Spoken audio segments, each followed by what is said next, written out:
திருப்பரங்குன்றம் சுப்பிரமணிய சுவாமி கோவில் வைகாசி விசாகம் நிகழ்வில் நீண்ட நேரம் வரிசையில் நின்ற பெண்கள் குழந்தைகள் மயக்கமடைந்துள்ளனர்.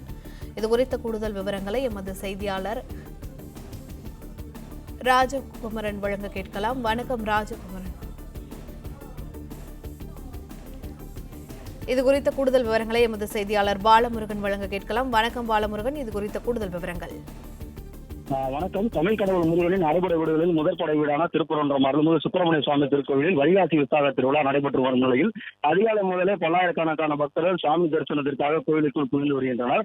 நேரம் செல்ல செல்ல வெயிலின் தாக்கம் அதிகரித்து வரும் நிலையிலும் பக்தர்களின் கூட்டம் அதிகமாக இருக்கும் நிலையிலும் ஆங்காங்கே சிறுமிகள் பெண்கள் மயக்கமடைந்து வருகின்றனர். கோவில் நிர்வாகம் சார்பில் முறையாக தண்ணீர் தெரு, கீழரத வீதி, மேலரத வீதிகளில் முறையாக தண்ணீர் வசதி ஏற்பாடு செய்யப்படவில்லை என பக்தர்கள் சார்பில் குற்றச்சாட்டு எழுந்துள்ளது. 16ஆம் நாள் மண்டபத்திலிருந்து கோவிலுக்கு செல்லும் பாதை இரு பக்கமும் அந்த தடுப்பு கம்பிகள் வைத்து நடுவில் ஒரு பக்கம் இடைவெளி விட்டு இரு பக்கமும் கம்பிகள் வைத்து அடைக்கப்பட்டு வருவதால் கூட்ட நெரிசம் அதிகமாக காணப்பட்டு வருகிறது. வெயிலின் தாக்கம் அதிகரித்து வருவதாலும் பக்தர்களுக்கு குடிநீர் வசதி ஆங்காங்கே ஏற்பாடு செய்து தராதாலும் நேர்த்திக்கடன் செலுத்துவதற்காக பல்வேறு மாவட்டங்களிலிருந்தும் வெளி மாநிலங்களிலிருந்து வந்திருக்கும் கோயிலுக்கு வரும் பக்தர்களுக்கு ஆங்காங்கே மயக்கமடைந்து விழுகின்றனர். சிறுமிகள் மயக்கமடைந்து விழும் காட்சிகளையும் பார்க்க முடிகிறது. நம்மால் கோயில் நிர்வாகம் சார்பில் முறையான வசதிகள் ஏற்பாடுகள் செய்யப்படவில்லை என பக்தர்கள் குற்றச்சாட்டு வைக்கிறாங்க. இந்த நிலையில் சாமி தரிசனத்துக்கு வரிசையில் காத்து நிற்கும் பெண்களுக்கு மற்றும் குழந்தைகளுக்கு அங்கு பாதுகாப்பு பணியில் இருக்கும் பெண் காவலர்கள் தண்ணீர், மோர் போன்றவை கொடுத்து வரும் காட்சிகளையும் பார்க்க முடிகிறது.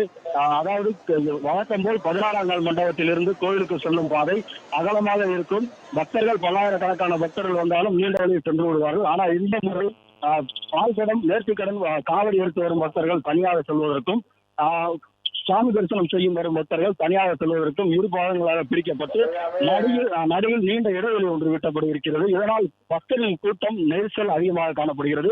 வெயிலின் தாக்கமும் அதிகரித்து வருகிறது.